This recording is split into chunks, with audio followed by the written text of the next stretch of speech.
En este audio exploraremos cómo las experiencias personales de los profesionales de la salud y ajenas a ella modelan su percepción del mundo y su trabajo, a través de entrevistas en profundidad a un profesor de enfermería y a un trabajador de seguridad de la Universidad Manuela Beltrán.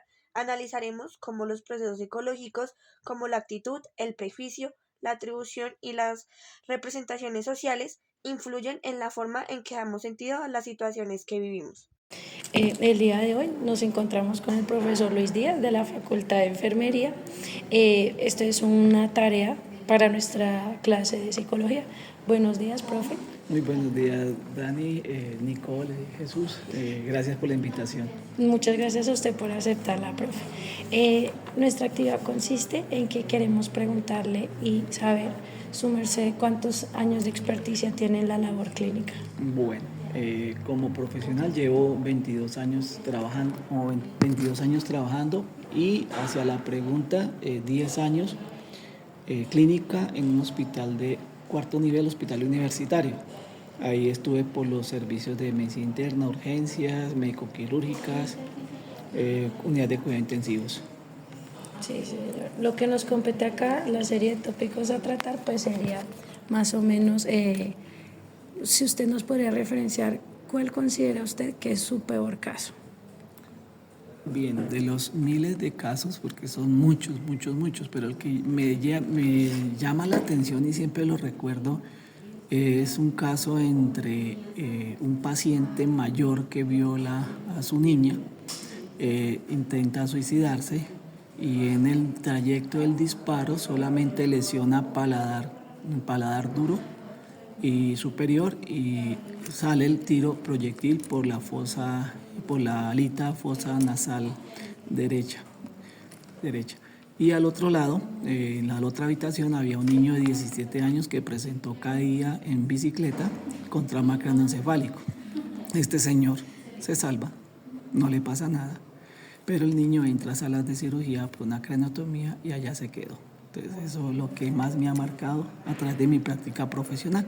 Entonces van a encontrar miles de situaciones, pero hay que conservar el código deontológico de enfermería. O sea, ¿usted considera este su peor caso por todo el contexto que rodea la situación de trauma que sufrió la niña y pues que el niño lamentablemente pues falleció? Correcto, sí, Dani. Porque de igual manera uno mira, uno dentro, ya lo personal y uno teniendo hijos, sí, eso le parece uno aberrante. Y que obviamente el castigo debería ser, no sé, Dios proveerá.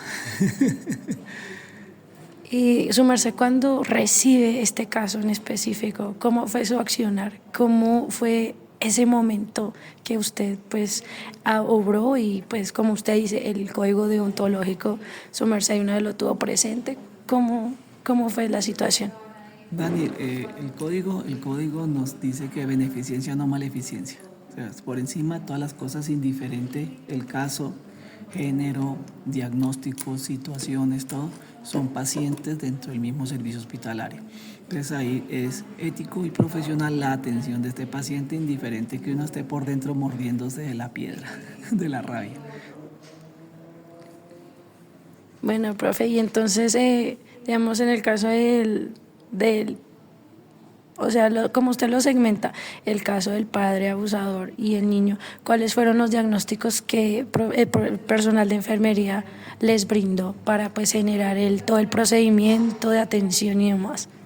Pues en el caso de este señor tenía lesiones de tejidos blandos a causa de proyectil, ¿sí? Entonces que solamente la única lesión que tenía era el paladar duro, paladar superior y el alita nasal derecha. Y en el niño hicieron trauma craneoencefálico que posterior entra a cirugía y como les comentaba, allá se queda el muchacho, no sale de la cirugía.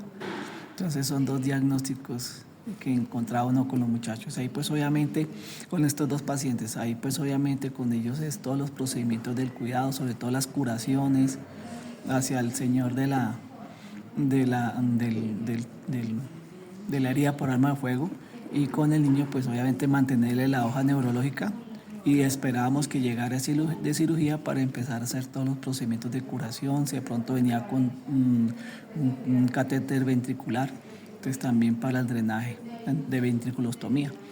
Esos eran los que habíamos nosotros planeado como enfermeros. Y digamos, para centralizarlo, en el momento que usted como profesional ve que el niño no sobrevive y la persona agresora sí, ¿usted qué hace en ese mismo instante? ¿Qué siente? ¿Qué pasa por su cabeza? ¿Necesito tomarse un momento para procesarlo o simplemente, bueno, tengo que acogerme a que soy un profesional y debo llevar a cabo pues lo que yo como profesional en mi vocación he de cumplir?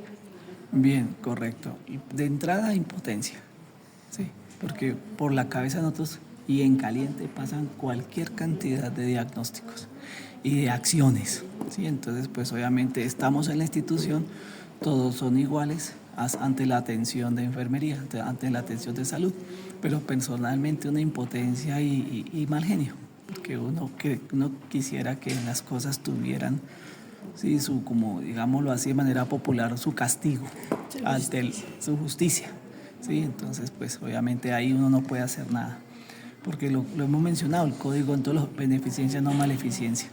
Entonces, en medio de las vicisitudes y en medio de las cosas y en medio de la frustración y de la impotencia, toca atenderlo y que allá más adelante se arreglan las cargas. Bueno, profe, ahora pues nos gustaría dándole un reverso completamente a toda esta situación negativa y el peor caso que su merced nos menciona. Nos gustaría que ahora fuera completamente enfocado a su mejor caso, con las mismas preguntas y demás, pero comentándonos ahora con esta positividad que esperamos que sea más agradable para usted revivirlo. Bien, pues de las cosas bonitas y hermosas que uno ve que dice, paga la pena ser lo que soy, ser enfermero, es cuando uno ve los pacientes que llegan con cualquier complicación en salud y salir. De esos, así me acuerdo un paciente por accidente de tránsito, politraumatismo con laceraciones en el servicio de ortopedia, ¿sí? Con tutor, con curaciones, también estaba siendo atendido por cirugía plástica. Entonces, pues obviamente las curaciones, la parte de rehabilitación del paciente, el trabajo con el equipo interdisciplinario, con fisioterapeutas, con cirugía plástica, con ortopedia, nosotros de enfermería, ver el paciente que llega con todas las actividades por desarrollarle y de manera progresiva ver la evolución, la cicatrización, la cicatrización de las laceraciones, de las heridas, la consolidación ósea, la cicatrización ósea, ¿sí? Ahí entonces nosotros miramos la parte de la recuperación del paciente. Entonces ver que el paciente llega con todas sus complicaciones en salud para un trabajo interdisciplinario y verlo que progresivamente va consolidando todas sus complicaciones, van dando resolución y ya después verlo salir del servicio en silla de ruedas o caminando con una muleta o un tutor ya para la casa. Eso dice uno, vale la pena el compromiso, el esfuerzo y el sacrificio, porque nosotros en la vida profesional como enfermeros en hospitales y clínicas tenemos que sacrificar muchas cosas, familia, parejas, entre otros, para cumplir una función profesional a la cual hicimos un juramento hipocrático. Entonces ahora pues como yo finalicé con una pregunta clave, me gustaría que nos pudiese comentar qué sintió en ese momento cuando el paciente su merced ya lo vio, pues como nos menciona, curado después de semejante traumatismo y las demás, los traumas que llevó el paciente. ¿Cómo fue ese momento para usted como profesional, aparte pues de cumplir su juramento hipocrático? ¿Cómo fue eso? La verdad es que eso, cuando el paciente va saliendo y le agradece a uno por el trabajo de manera incondicional, eso lo llena a uno, eso es más que satisfactorio, ¿sí? Entonces, pues por lo tanto, un orgullo. Dentro de ello nosotros lo presentaba, el paciente nos aceptó presentarlos en los ateneos que se hacen cada mes allá en el hospital, ¿sí? En las reuniones de salud donde presenta unos casos y con todo el equipo interdisciplinario presentándolo, el paciente fue allá, nos agradeció a todos, se me eriza la piel. Y entonces ahora pues esto es algo aparte, es como una curiosidad que me surge. digamos, al tener que apoyarnos y revivir estos dos escenarios, ¿esto le trajo alguna sensación, revivirlos, con el caso negativo y el positivo? O sea, ¿sintió algo en estos momentos que nos los está aportando? Bueno, pues la verdad, estos son experiencias que lo llevan a uno a seguir creciendo como profesional en el área de la salud. Son situaciones, como les decía al inicio, al inicio, son situaciones que van archivándose, van cargando lo que nosotros pues de igual manera vamos desarrollando. Entonces, con base en ello es que nosotros pues de igual manera vemos la importancia del trabajo que hacemos, vemos los frutos que nosotros desarrollamos y que de igual manera eso lo llena un orgullo y ese orgullo, ¿sí? Suena redundante de nuevo, pero obviamente dice uno, estoy cumpliendo con mi labor profesional. Bueno, profe Luis, muchísimas gracias por su cooperación, por apoyarnos en nuestro trabajo, trayéndonos pues su mejor caso, su peor caso, lo que le ha generado. Entonces, pues muchas gracias. A ustedes, muchas gracias por la invitación. El día de hoy nos encontramos con el señor Edgar Torres. Él trabaja en la Universidad Manuela Beltrán y lo encontramos muchas veces en los pasadizos para entrar y demás. Entonces el día de hoy queremos entrevistarlo para nuestra práctica de psicología. Buenas tardes, su merced, ¿cómo se encuentra? Buenas tardes, gracias, bien. Al señor Edgar le brindamos un audio para que forjara una opinión respecto a la experticia que tuvo nuestro docente Luis Díaz. Entonces, ya habiéndolo escuchado, queremos preguntarle, ¿usted qué opina de lo que acabo de escuchar, de toda la experiencia que nos comentó el docente? Pues desafortunadamente muy complejo ese tema de lo que él comentó, lo que le pasó a él, que lo vivió en carne propia, o sea, viendo lo que le había pasado, lo que le había hecho esa persona a su propio hijo.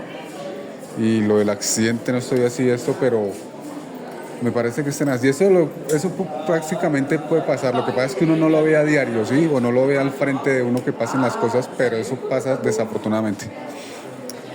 Sí, un poco fuerte, como su merced menciona. Entonces, en ese orden de ideas, ahora nos gustaría que, como hicimos el ejercicio con él, su merced nos pudiese comentar una experiencia que usted considere negativa, de cualquier índole, que le haya suscitado pues, en el sector salud. Cuando trabajé en la clínica Palermo, de pronto no fue tanto. O sea, la persona sí está enferma, estaba en la sección del abuso. Y pasó de que el señor ya era un señor de la tercera edad, ya como que lo habían desahuciado los médicos y todo. Y desafortunadamente ese señor tenía muchos hijos, como de 2, 3 mujeres, y eso era un problema. Imagínense que una de ellas llevó a un notario que pareciera una vez de sucesión no, sino del, ¿cómo se llama? De la herencia. Entonces me dolió, o sea, y con la jefe de enfermera hablamos de eso, o sea, ¿cómo es posible? ¿No se ha muerto y ya están pensando en la plata? No, eso le parecía a uno el colmo. Primero preocúpense a ver cómo está, a ver si está bien o qué, o si hay posibilidades, hablar con los médicos, hacer todo lo posible dentro de nuestras manos, ¿no? O hacer una plegaria, no sé, pero la gente ya es el colmo que piensen en la plata y no la salud del papá. O sea, ¿esto a usted le generó rechazo hacia las personas? Un mal genio, como sí, o sea, pensar en eso, primero en la vida de una persona, ya lo material se consigue después, ¿sí? Pues pienso eso, ¿no? Uh-huh. Y muchos casos se ven ahí también, gente padeciendo, o sea, gente que verdaderamente siente el dolor y que le da uno hasta pesar, pronto hasta también siente el dolor de ellos. Y es de mucha paciencia también, pongamos en el trabajo de nosotros, tener esa paciencia con la gente, porque pues no todos debemos estar en los pies de la gente. Claro, su merced. Y ya pues para cambiarlo, o sea, una experiencia que usted considere positiva, que usted pueda decirnos, bueno, me generó algo que fuese completamente adverso a lo que me acaba de mencionar. También ahí de pronto en la Palermo me fue muy, muy bien, o sea, con el trato con la gente. Y que eran muy especiales, o sea, la gente veía mi trabajo y la gente, o sea, porque ya le digo, es como uno, hasta uno mismo le puede pasar tener un familiar, un papá, la mamá, no sé, un hijo que esté enfermo y que uno sí, que esté bien grave y que usted, pues sí, hay que entender que hay normas, ¿no? Ahí, pongamos ahí cierto horario para unas visitas, ¿sí? Hay restricción para algunos, entonces es difícil eso, pero también hay que tratarlo por el lado como de la paciencia o como manejar las cosas, ¿sí? Eso yo creo que es lo que me pasó y hay gente que valoró eso. Ah, bueno, su merced. Entonces ya, digamos, su merced nos trajo a contextualizarnos en el mismo sitio que la Clínica Palermo, ¿no? Sí. ¿Usted por qué cree que esta experiencia negativa y positiva fueron tan distintas si fueron en el mismo sitio? Pues no sé, de pronto fue la primera vez que yo trabajaba y yo había pensado, hablaba con la gente en no trabajar en un sector de la salud, porque me parecía eso muy como, o sea, aparte de, pongamos, la gente tenerla, como decían las mismas hermanitas, que eso es de allá, las hermanitas de las dominicanas, están en la parte humana, entender eso, la parte humana de la gente. Y a nosotros también nos inculcaban eso. Ya que de pronto ya la gente se ponía muy pesada, en el caso de eso, pues uno ya remitía a la jefe o las llamaba, les enviaba o hablaban con las hermanitas mismas. Entonces uno decía, mire, pasa esto y esto. Entonces ya hablaban con ellas y se encargaban de eso. Pero el tratar de chocar o pelear con la gente no me gustaba eso. Entonces yo prefería era más bien hablarle a la gente y que entendieran, ¿no? ¿Y su merced cuántos años estuvo trabajando en la Clínica Palermo? 3 años y medio. ¿Y se retiró por lo mismo? ¿No le conflictuaba? No. Lo que pasa es que como yo trabajo en la empresa, entonces allá nos rotan diferentes puestos. ¿Y acá al estar en esta universidad lo ve muy distinto o ve que es bastante algo similar? De pronto en el flujo de gente, ¿no? Constante. La gente, pongamos allá la entrada, la salida, que las visitas, la consulta externa, ¿sí? Todo eso. Entonces de pronto por el flujo la gente no se hace eso. Ah, bueno, su merced, muchísimas gracias por brindarnos aquí de su tiempo estando trabajando, entonces muchas gracias. No, gracias a ustedes y hasta otra próxima oportunidad. Bendiciones. Amén. Al comenzar con la entrevista, el profesor tiene una actitud favorable, ya que se encuentra en la disposición de responder las preguntas plasmadas. Pero al comenzar con estas, logramos observar que toma una actitud desfavorable. Cambia inmediatamente de posición y su voz se torna un poco más gruesa. Él comienza a titubear, diciéndonos que tiene un caso que ha marcado su carrera. Nos contaba sobre el padre que abusó a su hija e intentó suicidarse, pero este quedó vivo. Pero en cambio, un joven de tan solo 17 años, por una caída en bicicleta, entra al quirófano con un trauma craneoencefálico y allí queda. A él se le hace aberrante y termina con la frase, pero Dios proveerá, con una sonrisa sarcástica al final. Respecto al otro caso, el profesor tuvo una actitud más favorable. Al hacerle la primera pregunta, responde con una enorme sonrisa.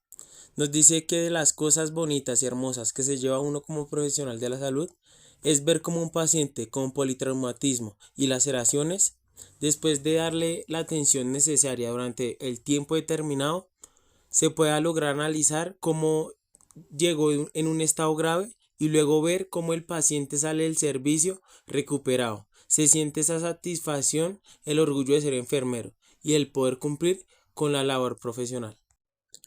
Respecto al audio que escuchó el señor Torres de la experiencia del profesor Luis Díaz, pudimos observar una actitud neutra de acuerdo a los casos, ya que nos dice que claramente uno como padre no pensaría en abusar de su propia hija. Y al saber el desenlace de estos casos, esto le generó frustración, pero entiende que debió ser una situación más difícil para el profesor, ya que debe de respetar su código de ética. De acuerdo a una de las experiencias que él nos contó, tuvo una actitud negativa, ya que su tono de voz se elevó un poco. Nos contaba que donde trabajaba antes se encontraba un señor en UCI y llegaron sus hijos a reclamar la herencia, cuando él ni siquiera se había muerto. Y ni siquiera preguntaron por la salud de él. Esto le pareció el colmo y nos expresaba que sentía mucho dolor en ese momento. El prejuicio implica pensamientos, emociones y actitudes de carácter negativo sobre un grupo de personas. De acuerdo a lo que nos dice el profesor, podemos ver un prejuicio moral, ya que él nos dice que como profesionales de la salud debemos optar por cumplir el código deontológico de enfermería. que independientemente del caso o la situación, son pacientes y debemos atenderlos. Como profesionales de la salud es ético y profesional la atención del paciente, así estemos llenos de rabia, ira o frustración. Podemos observar que hay un prejuicio cuando el señor Torres nos menciona que se encontraba con la jefe enfermera y al ver que una de las mujeres del señor que se encontraba en UCI llegó con un abogado para pelear por la herencia de él, sin ni siquiera preguntar el cómo estaba, la actitud que podemos ver es que aquel señor Torres pudo tener una opinión negativa acerca de los hijos, pensando que son codiciosos o insensibles al no preguntar por la salud de su padre. Pero no sabemos qué habrá ocasionado o qué habrá pasado con el señor que se encontraba en UCI y su familia para que los hijos tomaran esta actitud de primera mano. En el relato del profesor observamos cómo las atribuciones juegan un papel fundamental en la construcción de sentido de los eventos. Al atribuir la causa del abuso al padre, el profesor expresa una clara valoración moral sobre sus acciones. Asimismo, al atribuir la muerte del niño a la gravedad de sus lesiones, está realizando una atribución causal externa, buscando una explicación objetiva para un suceso trágico. Estas atribuciones, tanto internas como externas, son mecanismos cognitivos que utilizamos para comprender y dar sentido a los eventos que nos rodean y, en este caso, para lidiar con la complejidad emocional de la situación. En el segundo relato, el profesor realiza atribuciones tanto internas como externas para explicar su satisfacción ante la recuperación del paciente. Al atribuir el éxito del trabajo en equipo, reconoce la importancia de la colaboración interdisciplinaria en la práctica clínica. Asimismo, al vincular su satisfacción con el cumplimiento de su deber profesional, establece una conexión entre sus emociones y valores personales. Estas atribuciones reflejan una visión integral del cuidado de la salud, donde el éxito contribuye a partir de la colaboración y el compromiso individual. En el relato del señor Torres observamos cómo las atribuciones juegan un papel fundamental en la construcción del sentido de sus experiencias laborales. Al atribuir la conducta negativa de los familiares del paciente a factores externos como la desesperación o la codicia, el señor Torres busca comprender y racionalizar una situación emocionalmente difícil. Asimismo, al atribuir el éxito de sus interacciones positivas a su propia capacidad para ser paciente y el ser empático en su trabajo, refuerza su autoestima y autoeficacia.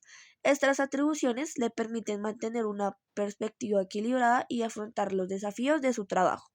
Las representaciones sociales presentes en este relato son múltiples y complejas. La figura del padre abusador evoca una representación social negativa asociada a la violencia, la crueldad y la desviación de las normas sociales. Por otro lado, la imagen del niño fallecido activa representaciones sobre la inocencia, la vulnerabilidad y la pérdida. Estas representaciones compartidas culturalmente influyen en la forma en que el profesor y los demás podemos llegar a interpretar y reaccionar a la situación. Además, la referencia al código de ética profesional refleja una representación social de la enfermería como una vocación basada en la beneficencia y no en la maleficencia, lo que guía la acción del profesor a pesar de la carga emocional que implica el caso. En el segundo relato, el profesor revela una serie de representaciones sociales que dan forma a su experiencia profesional. La enfermería es concebida como una vocación que implica un compromiso profundo con el bienestar de los pacientes. El trabajo en equipo es valorado como un elemento esencial para el éxito clínico y la gratitud del paciente es vista como una recompensa invaluable. Estas representaciones sociales no solo guían la práctica clínica del profesor, sino también contribuyen a construir una identidad profesional sólida y significativa.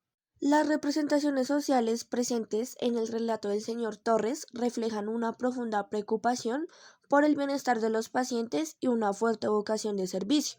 La salud es concebida como un bien preciado que debe ser protegido y cuidado, y la empatía es considerada como una cualidad esencial para los profesionales de seguridad.